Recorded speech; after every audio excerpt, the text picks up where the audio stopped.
and we are expected to see impacts from the storm as soon as tomorrow. A live look right there. Florida's turn. It's a look at Jensen Beach, where you can see huge waves and conditions. They are expected, of course, to worsen. Now, Storm Tracker meteorologist, say it in unison. Yeah, Sonia Stevens is in stereo, is tracking Dorian as it heads up the coast. Sonia, we know that you've been working over there in the Weather Center. We've been getting hourly updates now that will be coming down to pretty much track where Dorian is now and just where it is headed. What can you tell us now? Yeah, absolutely, guys. Now, we'll just keep you up on camera, or we can take the graphics. That works. I was just waiting to see. We were getting a 12 o'clock update, so I knew this was going to happen right at the top of the hour here.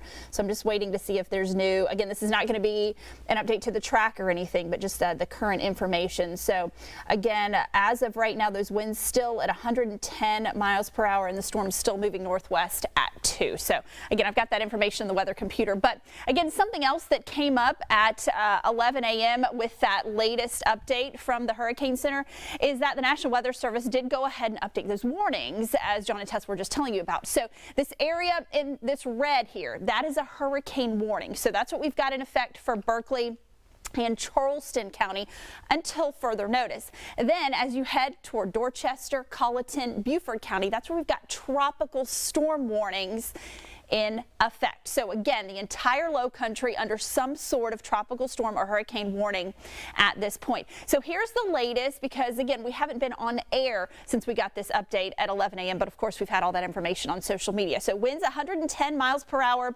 The storm is moving northwest at 2. So we know it was moving very slowly yesterday. In fact, yesterday afternoon, it was stationary. But earlier this morning, it started moving originally at 1 mile per hour, now up to 2 miles per hour. And again, we like that northwesterly direction, but it's still 105 miles east of Fort Pierce, Florida. Here is that track that came out at 11 a.m. And things still looking, again, relatively good for the east coast of Florida, because they're still not looking at a landfall. That cone of uncertainty keeps it out over the Atlantic. I put a pause in it here at Wednesday at 8 p.m. So we're talking Wednesday evening. Still looks to be a Category 2, moving more off toward the north. So yes, right now it's moving toward the northwest, but we're still expecting it to take more of a turn toward the north at some point today or tomorrow. Then as we head toward Thursday, we're really keeping a close eye on Dorian. So that's when it starts to take that turn more toward the north and east. Still slated to be a Category 2, but a couple of things that could work to weaken the storm. We are expecting some more shear. Keep in mind, the water's not going to be quite as warm as it is, say, off the coast of Florida. So there is some hope that it could weaken a little more, but for now we're keeping it as a Category 2 with those winds around 110 miles per hour. So notice, again, part of the low country still in that cone of uncertainty. So Dorian could go anywhere within that cone. It's even possible it could go outside of the cone. But again, more than likely, as we get closer to it passing off our coast, again, we're growing more and more confident. But the model's continuing to show it passing off our coast. But again, anywhere within that cone, Dorian could take that path. So again, it could stay well out in the Atlantic, or it could just brush the low country. But at this point, again, the model's continuing to indicate that it would be passing off our coast. But as long as we sit in that cone of uncertainty, we just can't let our guard down. Then it will continue to move off toward the north and east, and of course will weaken as it encounters even cooler water. So storm tracker days continue here in the low country because of those impacts from Dorian. So Wednesday, Thursday, we're expecting rain, wind, and coastal flooding, especially late Wednesday into Thursday. So keep in mind that traffic light is lit yellow. So again, tropical storm force winds, rains 4 inches or more, and coastal flooding expected Wednesday into Thursday, as well as dangerous ocean conditions. All right, I believe we have that City of Charleston ready with that press conference. We move to response and recovery, which, as prepared as we are, we believe will go quite well. This is a serious storm still, and the triple threat of a storm surge, high tide, and copious rain could produce flooding in the city of Charleston and coastal South Carolina. There's no question about it. And if you live in a residence that flooded over the last 4 years between the 2015 storm, Matthew, Irma.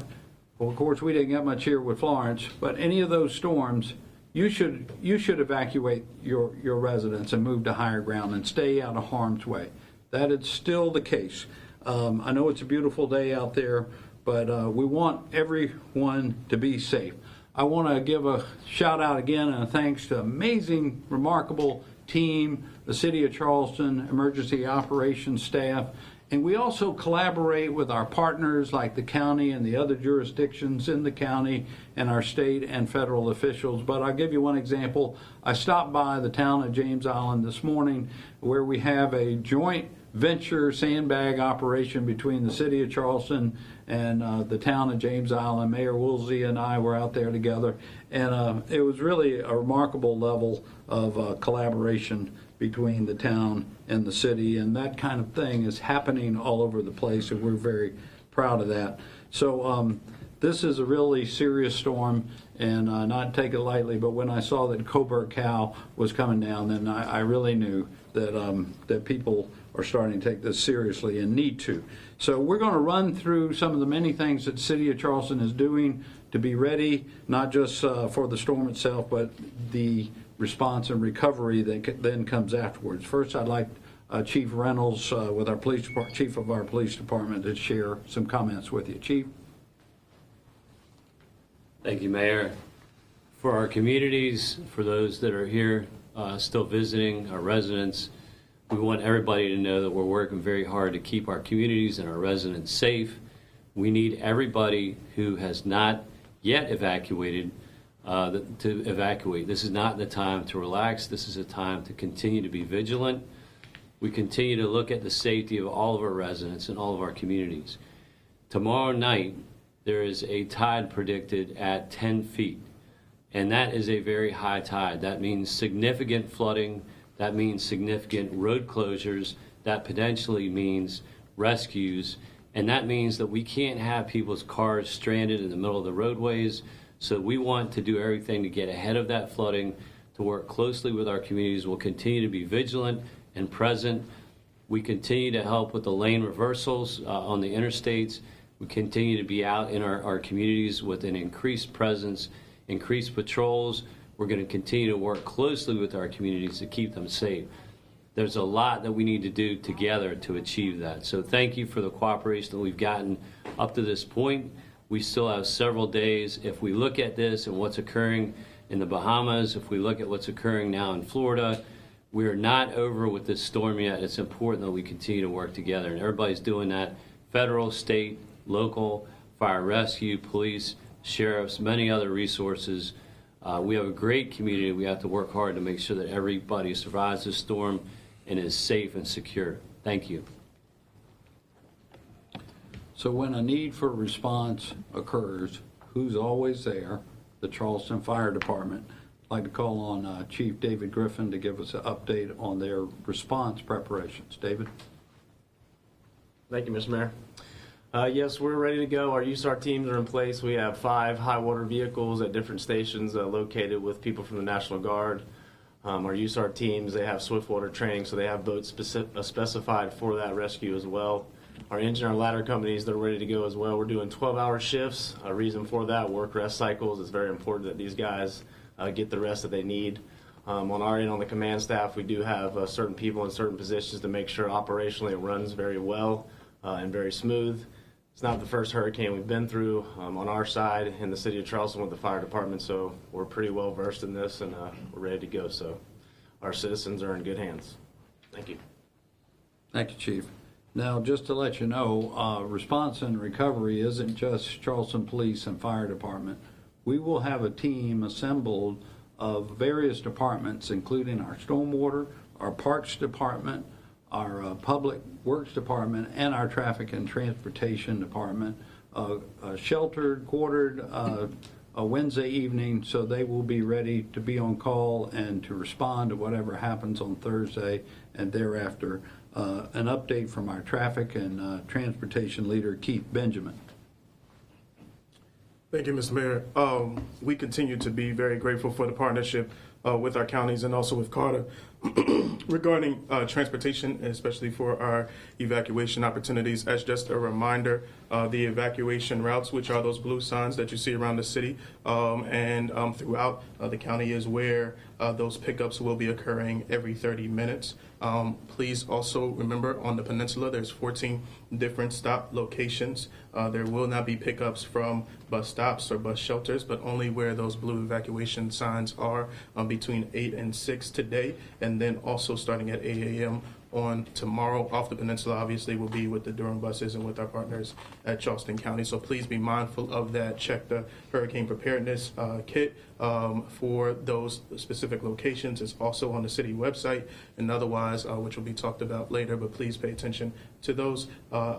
As well as the shelter locations, our county partners will have those resources for you to be able to give those designations.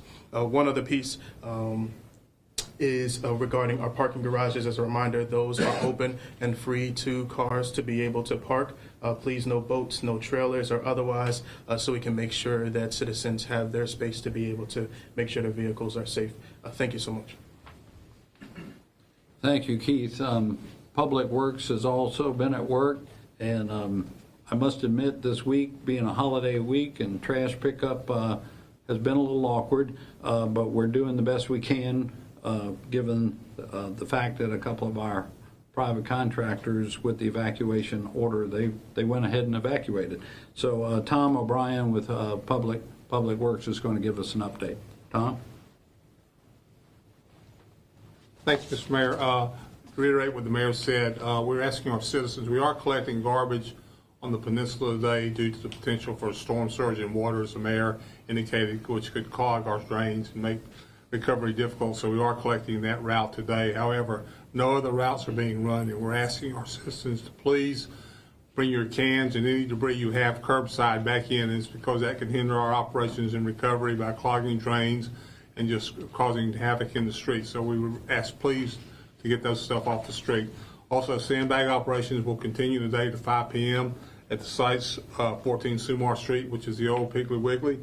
We have the James Island Town Hall, as the mayor previously mentioned, Grace Bridge Street, which is 5 Grace Bridge Street, which is in the peninsula. And the last one we have is West Ashley Park, Marietta, and also Volvo Car Center on Daniel Island. Tomorrow we will run sandbag operations from 8 till noon, closing down at noon because of the potential weather. Thank you. Thank you. And Jason Kronsberg is here with our parks. They do so many other things. They do all our capital projects. He's gotten everything, all our city buildings battened down, and we're, again, ask our citizens to also batten down your hatches, get your property secured, and particularly debris, keeping that in line. So next I'd like to share with you just for a minute, this is part of our planning information, but also our recovery. It's really a remarkable amount of information that city GIS and our emergency preparedness staff has put together. Shannon Scaff, our director, is going to share a few insights with you about our technology. Shannon? Thank you, Mr. Mayor. We can have everybody. Good afternoon, ladies and gentlemen. I want to draw your attention to the city's website. If you would go there and look across the top, you'll see a tab for hurricane information. I would like to direct you to click on that tab as your time permits, and it'll bring you to the page that you're looking at right now. And you'll see some tabs across the top here. There's a great deal of valuable information for you to take a look at, starting with basically the most up-to-date news. And this is updated in real time, folks. This is going to be very valuable to you as we navigate through this crisis. Continuing on across the top, we've got information regarding evacuation routes with the different zones. We've got information regarding garbage and trash pickup. We mentioned sandbags earlier. Those operations are ongoing, and you can get an update on their status with this webpage. Again, with city parking garages, those have been activated, and you heard a little bit of information about that as well, but you can come here and see what the status is in real time of our garages. Continuing on with shelters, those have been mentioned as well. They're activated courtesy of Charleston County and the school district. Here's a key for you. We mentioned earlier through Chief Reynolds the the, I guess, detrimental tides that we have, just a terrible tide situation we've got in the next couple of days. If you go to this tab, you'll see some information specific to the levels that we're looking at, and specifically 10.3 at 1 a.m. on Thursday, September 5th. It's hard to ignore numbers like that. Continuing across the top of this web page, you'll see a tab for road closures. You click on that and it'll give you, again, up-to-date information as far as road closures. We can expect with a situation like this, we're going to have significant road closures, and so you need to be mindful of that. Really, folks ought to be evacuated and this shouldn't be an issue for you, but if you're here, you need to log on and take a look at these road closures. City services, really just a tab that you can go to take a look at how you might get information if you called in. If you scroll across the left-hand side here, you go to the information line, and that's 724-7311 for folks, citizens in Charleston. And then finally, of course, one thing that's all on our minds is the potential storm surge that's associated with this hurricane event. And you can go to this particular tab, and it will show you information as it relates to storm surge for this storm. Mr. Mayor. I think you can see we've really compiled an impressive array of information to help our citizens and help the public. And if you're not, don't have a computer for information with the city, you can always call that number, 843-724-7311. So with all that being given out already today, I'd just like to open up, see if there are any questions. Yes, ma'am. Mayor, I know you guys are going to be considering 2 emergency ordinances. I imagine that's to protect our citizens. Can you tell us a little bit about the thinking behind them? Yes, we'll be having a city council telephonic phone conference meeting at 1:30, and I guess there's somewhat emergency powers. The first one might be a little duplicative of the state price gouging ordinance or authority, and it gives us as a city that same authority to help keep any price gouging or fluctuations in check. And secondly, regarding the street closures that Chief Reynolds referred to, just giving us broad powers to be able to close the streets as the chief deems appropriate for emergency. And you know what's happened in the past, for example, when these streets get flooded, and I think the question came up yesterday about people just joyriding and going through the city. And when you're going through a foot or more of water, you create a wake that can cause further damage to people's property. And so we want to keep that an absolute minimum this time.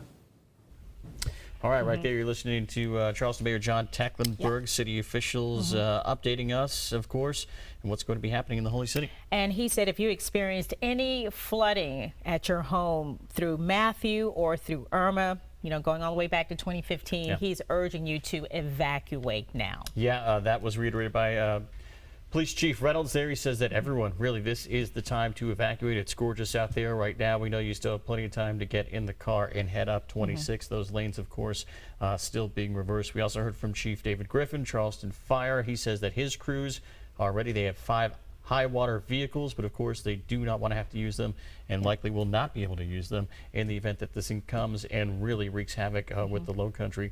I also heard from Keith Benjamin with the city's traffic and transportation department, and something I really want to reiterate, those blue signs, you've seen them downtown all the time. Those are those evacuation routes and pickup points. He says that, of course, those evacuations happening every 30 minutes until 6 o'clock tonight. They will start up again tomorrow. Our very own Megan Rivers actually rode along with Mike Seekings earlier this morning to actually ride one of those routes to see exactly what goes on with that. But there are plenty of resources out there. But the main common theme, what everyone agrees on for the city of Charleston, is to evacuate. Get out now. Also heard that city garages for your vehicles, they will be open, of course. All 12 of them right now, they are free. We'll have much more coverage as we track Dorian after this.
This time yesterday, they even started a little early, causing problems for some. And Emerson along I-26 right now. And any issues out there on this second day of those lane reversals? No, I would say there aren't any that we've seen, and I've been staying in touch with the Highway Patrol about these lane reversals. Remember, they're going from Charleston County from I-26. They're coming through from 526 on to Columbia. They seem to be running quite smoothly. In fact, they've opened up one of the exits. We shot some drone video from our Skyview 4 that you might be able to take a look at right now of what the lane reversals actually look like. All the traffic is flowing very smoothly toward Columbia. It's the direction that we all need to be moving into if we plan to evacuate this storm. It's very important to start moving inland as soon as you possibly can. The weather is gorgeous out here. It's a great time to evacuate, and the traffic is really not that heavy. It has not been that heavy because that's what the governor planned on. That's why he puts these lane reversals into effect, so that the evacuation order can be completed in an easier way for everybody. There's a lot of room to move. And also, I talked to the Highway Patrol, and they opened up one of the exits, College Park Road. And they were able to open that up so that if you need to get off of interstate, you can. That's one of those exits that they've opened up. And you can also get on it going westbound on the westbound lanes. You can actually get onto I-26 from College Park Road now. That's important because you need to have a lot of ways in and out, even when you're doing these major lane reversals like we're seeing. Expect these lane reversals to be in effect as well, as long as need be, right? We're still under the threat of Hurricane Dorian. We're expecting it to be coming up to our coastline. So the governor's going to keep these lane reversals in effect. That's why he had this evacuation order. So we will be keeping an eye on this traffic, but right now it looks great, and if you need to hit the road, it's a great time to do it. Working for you from I-26, I'm Ann Emerson, ABC News 4. All right, Ann, thank you. Be careful out there. We'll be right back.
Beach out on Edisto right now, so look at how high that tide is, and we're going to continue to deal with coastal flooding in the coming days as Dorian continues to move off toward the north. Keep in mind dangerous ocean conditions, so glad that nobody is out there swimming in the ocean, and hopefully that continues to be the case in the coming days. So we know that Dorian has weakened. It is not a major hurricane anymore, now down to Category 2 status. it's not as well organized, so that's good. But it's also going to continue to get bigger, which means those impacts will be more widespread. Now, speaking of impacts, we want to continue to break down the difference between being on the east or the west side of the storm. Now, if you're on the east side of the storm, again, that's where the worst impacts are going to be felt. Storm surge, hurricane force winds, tornado threat, heaviest rainfall. At this point, again, it's going to be a close call, but we are still thinking that Dorian is going to pass just off our coast. So that would keep those east side impacts out over the ocean.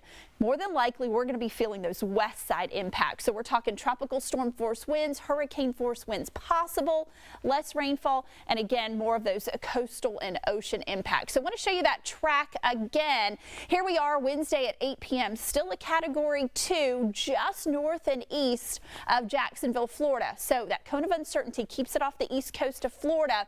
But again, just the edge of the low country still in that cone as it makes its way off toward the north. And we think that's when it's really going to start to take that turn toward the northeast as we head into Thursday. Again, sitting just off our coast, 8 a.m. Thursday, and then racing off toward the north and east. So as far as that probability for tropical storm force winds, again, that will be increasing really late Wednesday into early Thursday. So at this point, we're looking at about a 70 to 90% chance of that. And I'm going to keep going through these. This is hurricane force winds probability. And again, obviously, most of those hurricane force winds projected to stay out over the ocean, but a low probability for us here in the low country, we're looking at a 10 to 30% chance. And again, the heaviest of the rainfall still slated to stay out over the ocean, but I still think we're going to get quite a bit. So we are going to see again those high impacts still expected to stay out over the ocean, moderate impacts here, low impacts as you head west of Interstate 95. We'll have much more here on ABC News 4, including a press conference with the governor starting at 2 p.m. So we will see you then for that.